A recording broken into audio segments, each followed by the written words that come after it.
I think part of it as a leader is A, showing that you believe in your team, B, that you believe in the work they're doing, and C, starting from a point of believing that everybody's going to do a good job, right?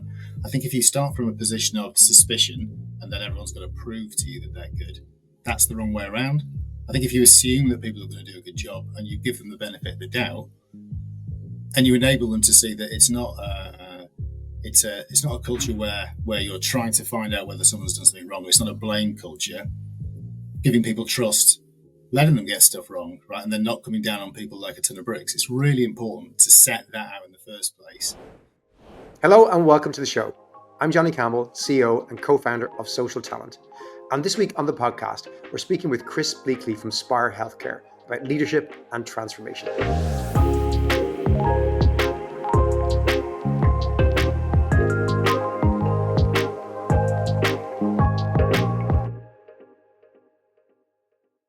Chris, you're very welcome to the show.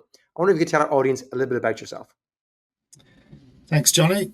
Great to be here. So, as you say, my name's Chris Bleakley. I'm the Director of Resourcing at Spire Healthcare. I've been here about 10 months now. And previous to that, I've probably got about 20 odd years worth of experience in resourcing. My last role was as the Director of Resourcing at Nationwide Building Society. A lot of my background is in financial services, so healthcare is something new to me. And previous to that, I worked in various RPO type organisations and outsourcing businesses. So I've probably been in-house now for about 10 years or so, I guess.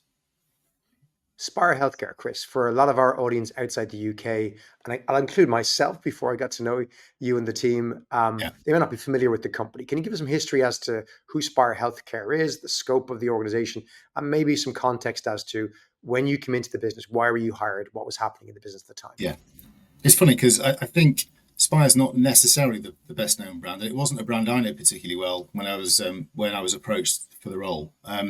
So if you think of Spire as a hospital group, largely, although we've expanded now into a healthcare group, there are 38 Spire hospitals. A lot of those used to be owned by Bupa. So funnily enough, if you talk about Bupa, that's a brand that most people will know. So a big chunk of our hospitals are what were Bupa hospitals, but we've added to that estate. So we're one of the biggest private hospital groups in the UK, mostly in England. We've also got sites in Cardiff and in Edinburgh. I joined 10 months ago to head up the resourcing function. And interestingly, resourcing had been through quite a change. We'd originally had an outsourced agreement, so I'd had an RPO in place for 3 years, I think. And the April before I joined in the November, we went through a process to insource the whole team from being part of one organisation to being part of Spire itself and part of the broader HR function. And that was done for a couple of reasons. One, because we weren't getting the delivery or the performance that we needed as an organisation. And I think one or two other issues in terms of how the whole model was operating and aligning with the business. So there was quite a difficult period, painful period to then bring that into part of the Spire HR function. And then I joined a few months down the line. The team broadly, or my team now, are responsible for all permanent hiring, and that's clinical and non-clinical. All what we call bank hiring in the healthcare industry. So that's people who are sort of on 0-hour contracts, but can decide when they'd like to work on kind of a temporary basis in either a clinical or a non-clinical role. And then we've got agency workers, contractors, and various other bits and pieces that are unique to the industry. So it's a broad range of different skill sets, as you can imagine. Everything from all the central functions that you would expect in any organisation, IT, finance, HR, through to real clinical specialisms. But it's worth pointing out, I don't think a lot of people realise this, the one thing that you don't employ in a hospital group or a private healthcare group is the actual consultants, the people that do the operations, the anaesthetists. Those people are all self-employed and provide a service back to the hospitals. So in many ways, you can think of a hospital group as a hotel group with theatres. So if you're a consultant and you're coming in to do operations in that hospital, you've got everything you need, all of the nurses, all of the pre-op, all of the assessment, all of the radiography, all of the outpatients, all of the support, all the food, all the bedding. But we don't employ the consultants. We just employ all the infrastructure that supports those consultants to do to do their work. So it's quite an interesting thing to learn when you're moving from an industry like FS, for example, where you would be employing some of the key skilled people in your organisation. You wouldn't be buying that in on a consultancy basis. And Chris, how big is the team and what kind of volumes of hiring are you doing across how many different locations? So the team's about 45, 50, fluctuates slightly. We're doing about 5,500 hires a year across that permanent and bank population. And that's in at least 38 locations, because you've got all of the hospitals themselves. But then we've got some admin centres and we've got a head office in London as well. And there's also one or two other bits and pieces like a distribution centre. So there are multiple locations that vary from more central, so Manchester, for example, to slightly more difficult, say Norwich or the Fylde Coast. And that split is mainly between, as I say, clinical hiring. So in the main, nurses would be the key category there. And then bank, which would be the same sort of skill sets, but people who are working on a sort of shift or part-time basis. And as you can imagine, the shortages of certain skill sets are particularly acute. So nursing is one. So in addition to hiring nurses in the UK, we bring nurses over from abroad as well, in particular the Philippines, India, West Africa. And then there are other skill sets that, again, I'm still learning about this, that are particularly difficult to hire. Pharmacists. Back in the day in FS, I used to talk about actuarial hiring being the hardest. I'd say probably within the industry I'm in now, it's pharmacists and some of the nursing skills that we need as well. So it's a really broad range. And then from that, non-clinical could be chefs, could be drivers, porters, IT specialists, finance specialists, HR specialists. And then we've got a central clinical team. So there's a lot of importance on safety and patient safety, lots of audit and patient safety work with travelling teams that move around the UK. So it's a really interesting mix of skill sets that we recruit for. And like Chris, a lot when you came into the business, how would you characterize the business's attitude to recruiting? Did they love and value the recruiting team? Do they feel these were partners who were supporting them in the growth and development of the business? Or what was the kind of general attitude to the recruiting team and the recruiting function when you came in? Yeah, I think as quite often happens from a recruitment perspective, the team were under the cosh to a degree.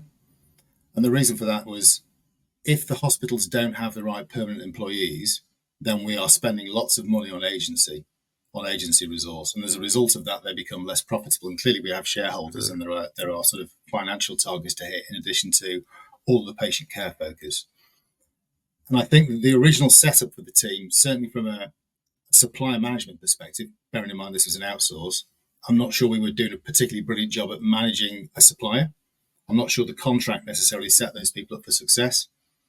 And interestingly, we then two-peed the same people who were probably being beat up a little bit for the job they were doing. It's the same team that we two-peed in, and I'll go through the detail of this, but fast forward to now, they're heroes and they're doing a brilliant job. But in the first instance, the main issue for the organisation, the main issue would be around lack of resource and the need to hire more quickly, and that we weren't hiring quickly enough. And interestingly enough, it's the first time in my life, in the position I've been in, where I've had to go to a meeting every week to update Exco on permanent hires on a weekly basis. That's something I'd be used to doing on a monthly basis or even a quarterly basis. But the focus was on recruitment so much that the kind of the cadence was to update the Exco team on a weekly basis. So I found that really interesting, quite intense, but it showed that there was work to be done to make sure we were positioned in the right place. For people who aren't used to healthcare recruiting, which I wasn't a whole lot used to when I met your team, one example that struck me was one of your team was sharing the story of how she had to work on staffing a brand new hospital for its opening. It really, it hit me. The requirement was you had to fill 100% of roles to be ready to go on a particular day. Like the coordination of that, the importance of that was amazing. And then the story that really blew my mind was something changed with that particular hospital, if I'm not mistaken. Yeah, that was actually a clinic. So we were opening a new clinic, and we had to get the entire team in place in the clinic for a certain date, and then actually the building wasn't ready. So we'd hired an entire team of people for a particular clinic. And for reasons outside of our control, it was down to the contractors. The building itself wasn't ready. And we needed to try and keep as many of those candidates warm for as long as possible for an opening that was, and I'm not talking weeks, it's like a quarter later, like 3 months later. So that in its own right is particularly difficult when you've sold them in. And some of these were leadership roles. It wasn't kind of just sort of the more junior roles. It was the whole range of different roles that would be moving into that clinic. We did lose some along the way, but then we rehired those people before the clinic opened. But the thing about healthcare, which is interesting to me, is a lot of it is retrospective.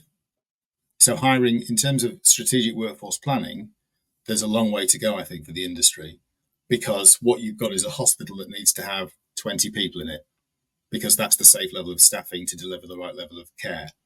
If you lose 5, you need to recruit another 5. But that's retrospective. That doesn't give you a forward plan of what you're going to need over the next 3, 6, 9, 12 months, which is one of the things we're working on at the moment. And that in its own right is a real challenge, because the team, it's difficult to work out where you're going to put your team, because you're not entirely sure of what those volumes might look like.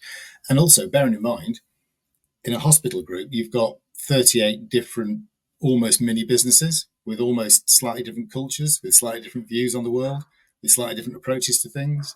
Some of those might have great leadership in them, which means retention is really low, and therefore you've got more control over that. Some might have less good leadership, and which means retention is worse, and therefore you've got to keep rehiring into that hospital.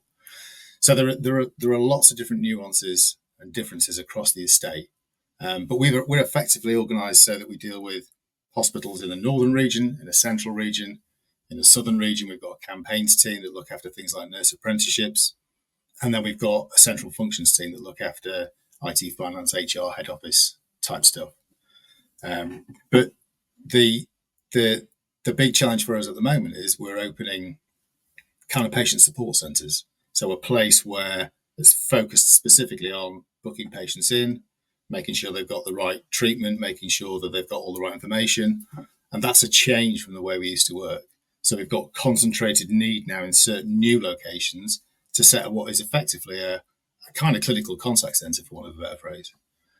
So that's our latest challenge. But I think we started out from a position where there was a view that, and I think this happens a lot from a resourcing perspective, that we needed to be doing a better job, and that, as usual, the issues were about resourcing and not necessarily anything else. What you need to do, I think, what's really important is you need to start getting hold of the data that shows you what kind of job you are doing. And if you looked at the team as they'd been insourced, they were already starting to perform better, because they had better management, better leadership, better direction. And they didn't feel detached from Spire as an organisation. People felt that they were part of the same team. Mm-hmm. The key thing then, I think, or the key thing that I think I continued this rather than started it, is making sure that the culture was right for that team to do its best work. Right, so supporting the team to do good work, and then getting hold of the data, which isn't always easy, to prove that you are filling jobs, to prove that the total number of vacancies is coming down, to prove that the time to hire is coming down. Because the number of myths that floated around in the hospitals about how slow or how long it took to recruit in one particular place versus another, a lot of these things are not true. They're just perceptions that people have because they're waiting for that resource to land. I want to dig, if you don't mind, on that culture piece, right? Because in this transformation, there has been a transformation, and we can go into the data and the changes in a second. But you mentioned culture, and you mentioned the leadership there in the different businesses. But talk to me about the leadership within TA, and talk to me about, from your perspective, what does culture mean? What you set up, or what you set out to set up culturally across that leadership team to then allow you to dig into data and dig into changes in performance? I think a lot of it is about what's the best way to put this?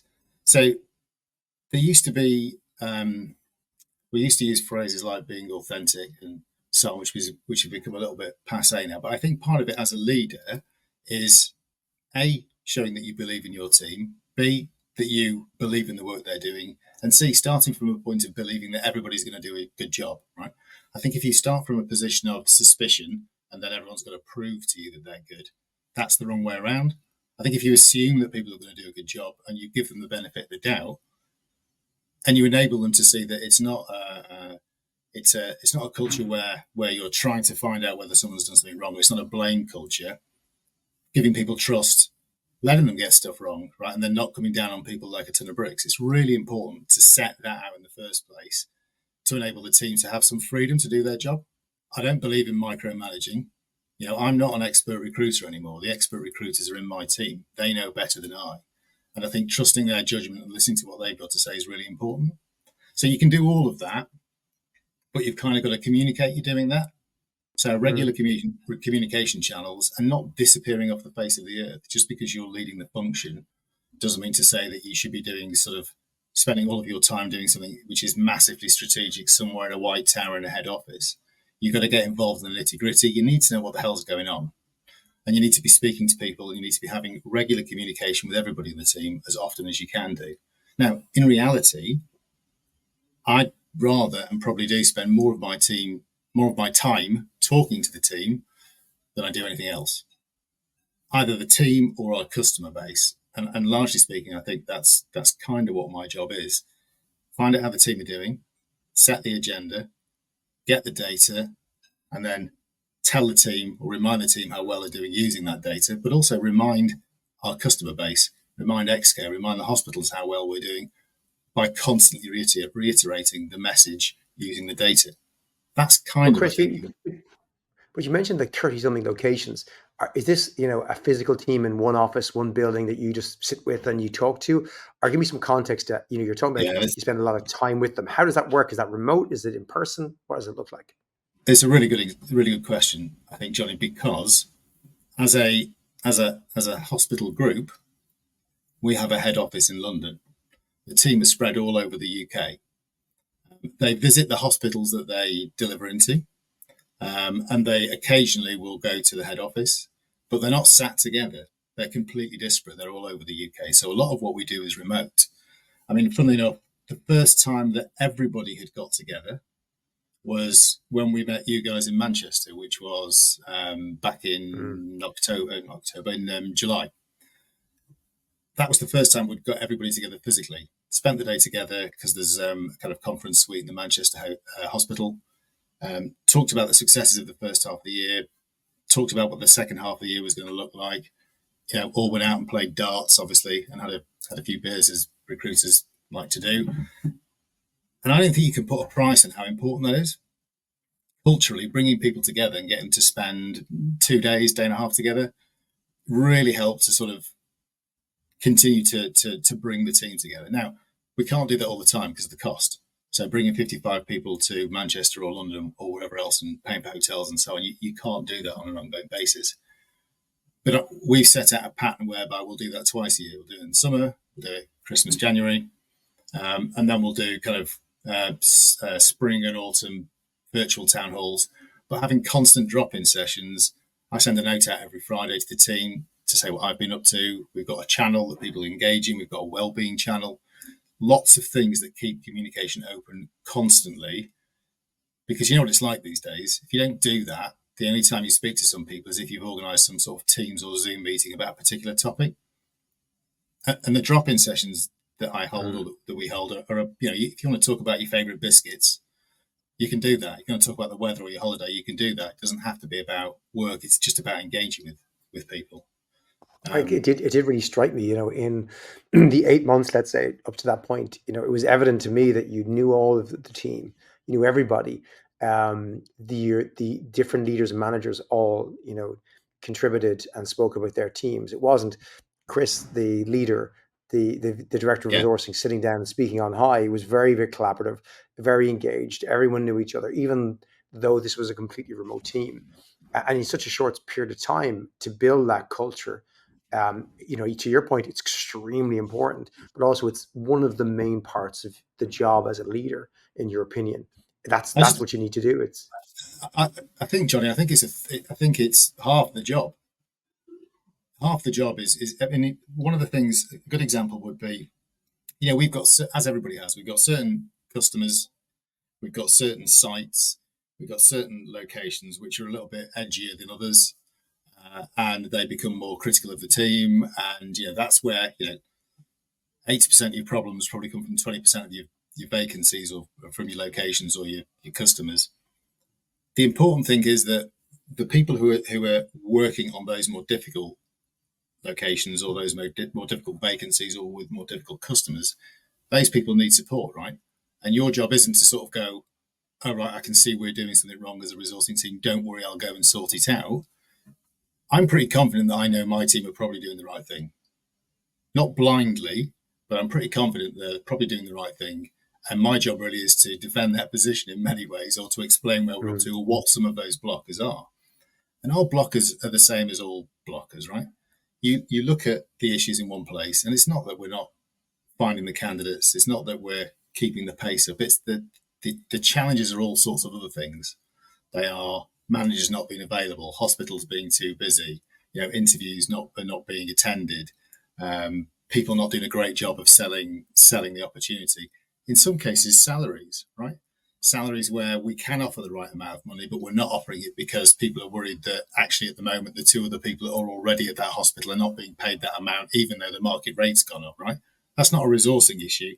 That's a reward issue that we need to solve, which I think we now have. When you dig into it, you find out there are so many other problems. And often, well, I don't know about you, but I've always said to people who are joining my team, this is the team that often everything is the fault of resourcing, right?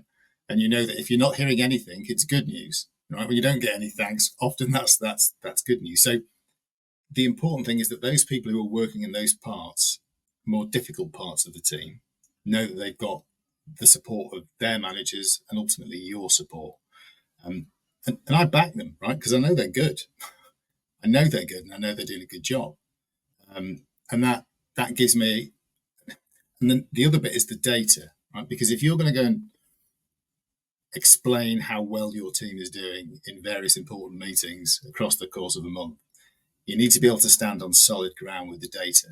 And I spend a lot of time looking at the data to make sure I think it makes sense and that there is a story I can tell out of it. So, for example, quite often, the more you study the data, if you've got it, the more there are interesting and surprising stories in there. So, for example, I now know that we've got half the number of vacancies that we had this time last year, right? And actually, there may be areas of the business that are still saying, well, we're short of people. Well, you might be, but overall, we've got a 50% reduction in the number of vacancies across the hospitals. There might be a view that we've always got a persistent gap in terms of how many nursing vacancies we've got. And you look at the data and it tells you, well, yeah, there is a gap, but we've actually added to the total population by about 300. Right, so where you're seeing that gap, I'm seeing an increased population. And that's an important story when you're trying to break down what the future strategy will look like. And that's why I think, if a third of your time or half your time is spent on culture, quarter of my time is spent with data and looking at data and making sure that data is correct. Because the problem is, if you're telling the story in your monthly or your weekly meetings and that data is wrong or out, you can have the rug pulled from under your feet. It's not just, I imagine, about selling the successes and the wins. I imagine the data reveals the challenges, to your point, because it wasn't just a case of you build a culture, walk in and show that we're doing great. You had to actually do better. You had to drive that performance. So how do you, tell me how the data helped solve some of those issues, helped highlight where the problems were? I think if you almost, with no data to start off with, there are things that a team needs, right? They need the right tools. They need the right LinkedIn licenses. They need the right job board approach. They need to be using it in the right way. We use things like Daxtra, which is obviously a way of sort of building talent pools and searching different job sites, searching different job sites and CV databases. So you need to give them the right tools. I think then you also need to organise them in the right way. So I was really lucky in that organisation had already started to happen to make sure that people were focusing on, say, a hospital and not a type of vacancy. So if you imagine you're focusing on nursing vacancies, then 38 hospitals might see you for 5 minutes a day. If you're focusing on Liverpool, the people in Liverpool know who you are. If you're focusing on Norwich, in terms of doing everything from chefs to nursing, those people will get to know you and your personality, and you get to sort of oversee, become the recruitment manager, for want of a better phrase, for that site. So some of those structural things need to be in place. You can't just culturally magic your way into success. But I'd say some of those things are really good managerial, operational common sense, reflecting the setup of the business. Don't have a recruiting team that's not set up to exactly reflect the way the business is structured.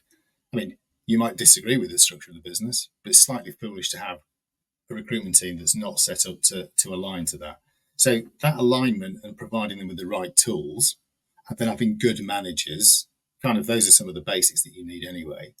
But on top of that, especially if you arrive in the middle of what I think was, the team that had been insourced, could already see there's some stuff that were starting to improve. But the first thing you're going to think is, what's this bloke all about? What's he going to change? What's he going to do? How's this going to affect things?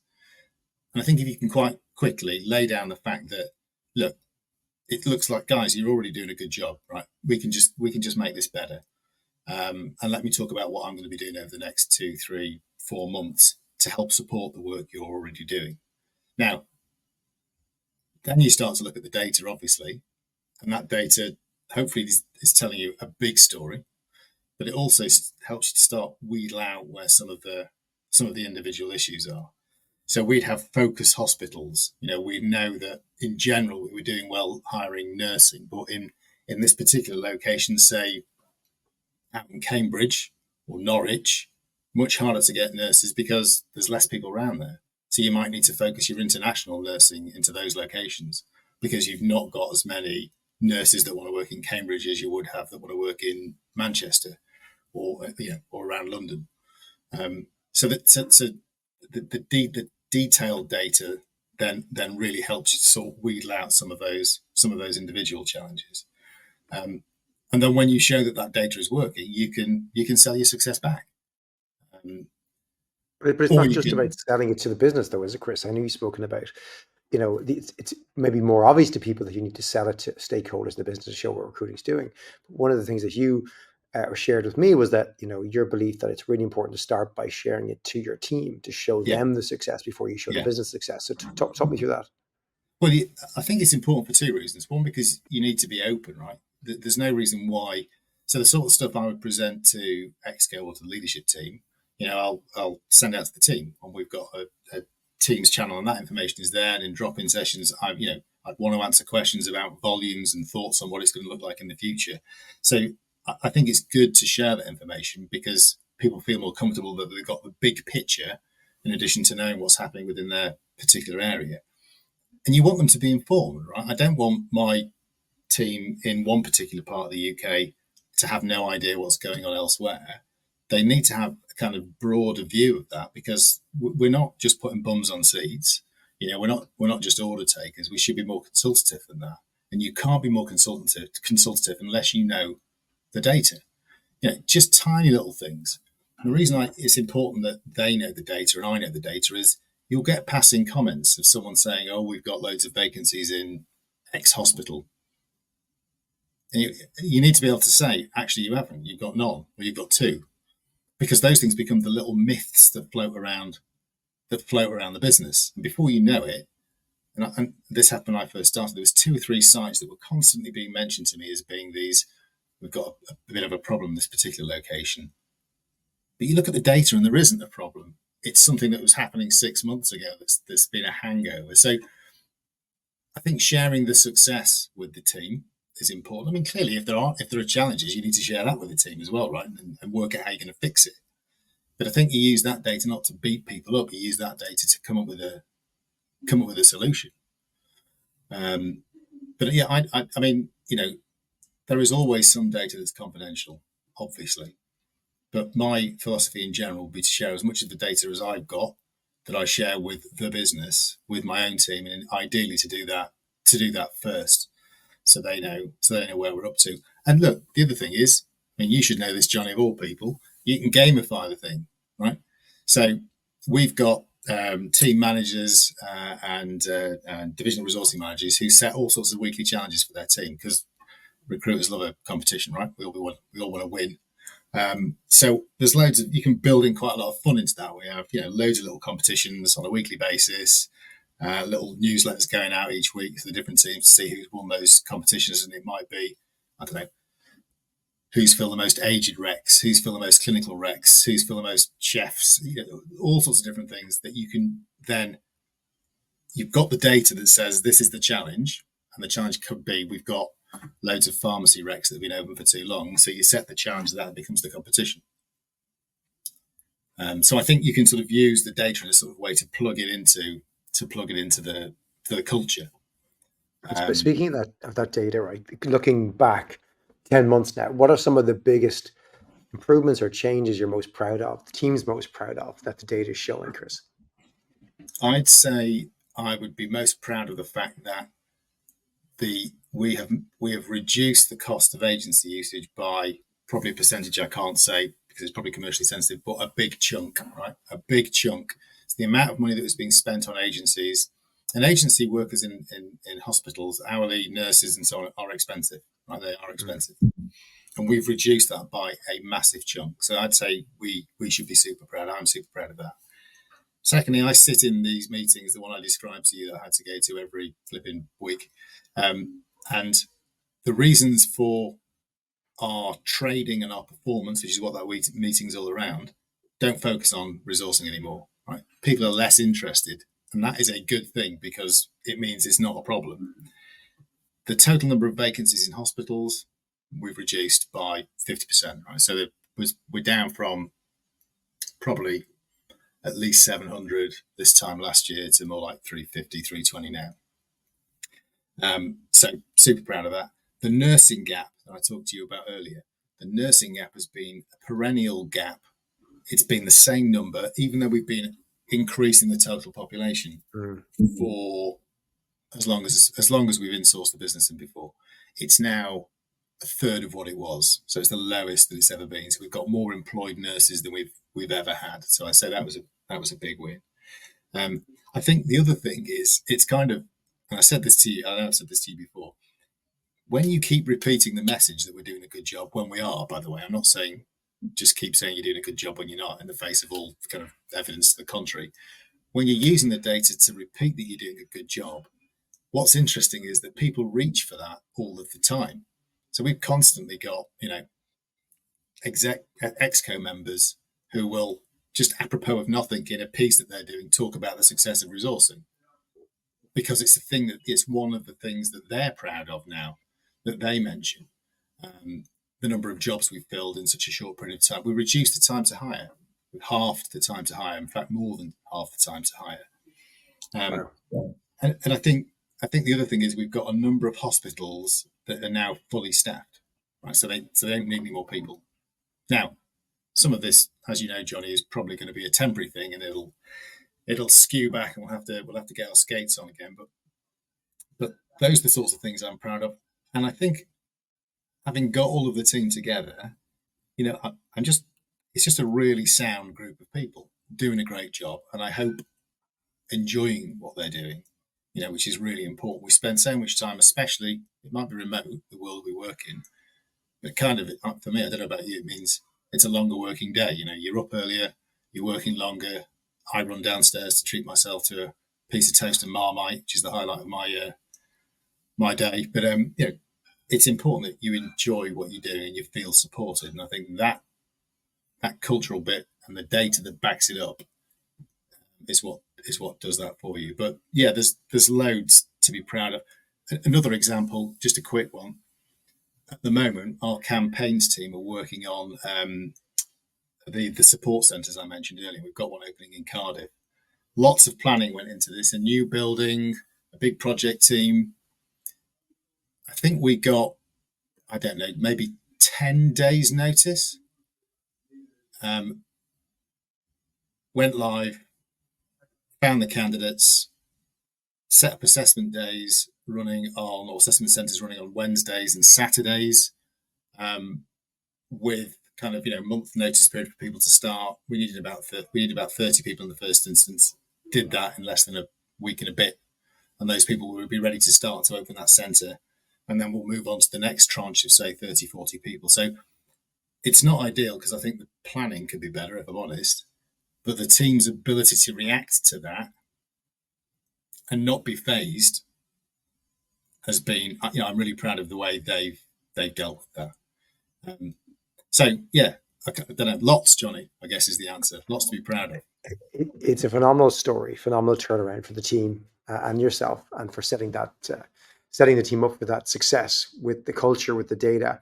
If you were to summarize for leaders listening to this who are either starting a new role, coming into a new business, coming into a different role as a TA leader, or they're just facing transformation, whether it be through budget pressures, through changes in the organization, growth, decline, whatever that might look like, what are your top tips? What are the kind of lessons you've learned that you think are transferable to any sort of TA organization, to any sort of situation around transformation? I don't think a lot of these things are revolutionary. I think they're pretty much common sense. I'd say I think upon arrival, have a look at what's there already, right? Because there'll be some great people already. I was lucky enough to have loads of incredibly talented recruiters, some absolutely outstanding managers, right? And the thing is not to arrive and to smother those people. They're already doing a brilliant job, probably, but give those people the benefit of the doubt. Look around in the first instance before you decide what you're going to do. And I think the second thing then is talk to people and tell them quite soon what you're thinking about doing and what you've noticed. Give them a long-term view as to what you think that plan looks like. Make sure people feel comfortable, because the first thing they think when they get a new leader in place is, well, we're going to half the size of the team, or we're going to outsource again. What does it mean for me? So I think you've got to position that quite quickly. Be approachable.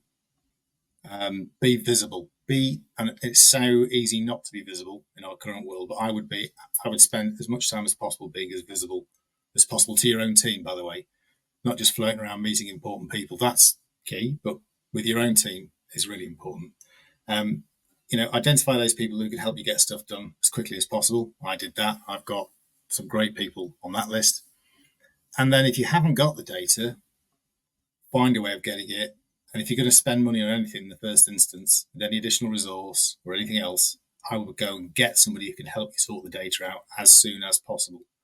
Because the data is what enables you to tell the story with credibility. You can tell as many stories as you want if it's anecdotal. If you haven't got the data to back it up, it's no good. So get the data and then go back and tell people that story. And whether it's your own team, when you're repeating what a great job they're doing, or where we need to focus a bit more, or you're going back out to your exco or whoever it is you report to, and you repeat those messages. Now, ironically, the fact that I had to go and do this weekly possibly helped, because in the first X number of weeks, I was able to use some of that data to start showing or selling the successes and showing the reduction in vacancies and the increased time to hire. So I think setting that cultural agenda and being kind of authentic and as honest as you can be, spending money on or getting hold of the data as quickly as you possibly can do, and then getting your messaging back into your own team, and more importantly, about how well your team's doing into the business, or about how much they're improving, right? They might not necessarily be doing brilliantly from the off, and there'll be people that move into an organization where it's a tricky situation. But I think you've got to be able to position improvements or incremental improvements often and clearly and in a way that makes sense. But as I say, back to the data, you want to be able to stand on solid ground. That's why it's important I'd invest weirdly for a person who's most interested in kind of culture and behaviors and leadership. The thing that's been the biggest help to me is having the right data. Chris, it's been a fantastic story. I appreciate you sharing with us here today. If any leader wants to reach out with you to kind of follow up, get some more insights, ask you further questions, where's the best place to reach you? I'm at chris.bleakley@spirehealthcare.com. Probably easiest, I'm on LinkedIn as well, obviously. That's great. Thanks, Chris. And thank you for watching. We'll be back next week.